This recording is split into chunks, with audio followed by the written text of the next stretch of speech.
ሰላም ጤና ይስጥልኝ። ጋዜጠኛ ሙይዲ ነኝ። ዛሬ አንድ ታሪካዊ ጉዞ እንጀምራለን። ኢትዮጵያችን የ86 ብሔር ብሔረሰቦች መገኛ ናት። እኛ ደግሞ በ86 ቀን ውስጥ የሁሉንም ማንነት፣ ባህልና ታሪክ የምናስተዋውቅበት ልዩ ፕሮግራማችን ዛሬ በይፋ ተጀምሯል። የዚህ ታላቅ ጉዞ መጀመሪያችን ደግሞ የአገሪቱ ግዙፍ ምሰሶ የሆነው የታላቁ የኦሮሞ ብሔረሰብ ነው። ኦሮሞ በኢትዮጵያ ብቻ ሳይሆን በምስራቅ አፍሪካ በትልቅነቱ የሚታወቅ በቁጥርና በስፋት ሀገሪቱን ያገናኘ ብሔረሰብ ነው። ቋንቋው አፋን ኦሮሞ በኩሽ የቋንቋ ቤተሰብ ውስጥ የሚመደብ በራሱ ቁቤ ፊደል የሚጻፍና በሚሊዮኖች የሚቆጠር ታላቅ ቋንቋ ነው።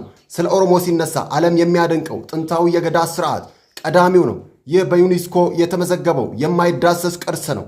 ፍጹም ዲሞክራሲያዊ ስልጣን በሰላም የሚሸጋገርበት፣ የህግ የበላይነት የሚከበርበት፣ ማህበራዊ ፍትህ የሚረጋገጥበት ስርዓት ነው። ኢሬቻ ደግሞ የምስጋና የሰላምና የአንድነት ተምሳሌት የሆነው ታላቅ በዓላቸው ነው። በብሔረሰቡ ዘንድ ሳፉ የተባለው የሞራል ስርዓትና ነጋ የተባለው የሰላም እሴት ለትውልድ የሚተላለፍ ታላላቅ ሀብቶቻቸው ናቸው።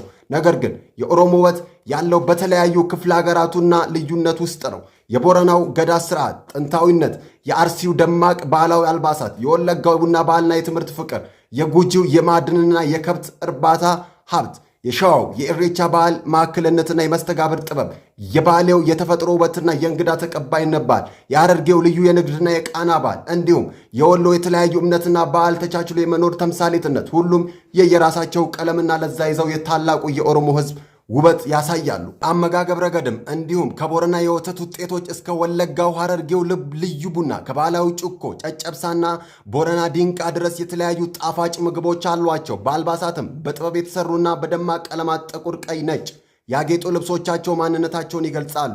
ታላቁ የኦሮሞ ሕዝብ ለኢትዮጵያ አንድነትና ባህል ያበረከተው አስተዋጽኦ እጅግ ሰፊ ነው። የዛሬው የመጀመሪያ ቀን ጉዟችን ይህንን ይመስላል። ይህንን ታሪካዊ ቪዲዮ ሼር እና ፎሎ በማድረግ ለሌሎች አድርሱ። ነገ ደግሞ ቀን 2 ላይ በሌላ አስደናቂ ብሔረሰብ እንገኛለን። ሀቃዋ ሀንቃ የሁላችሁም ድምፅ ነው።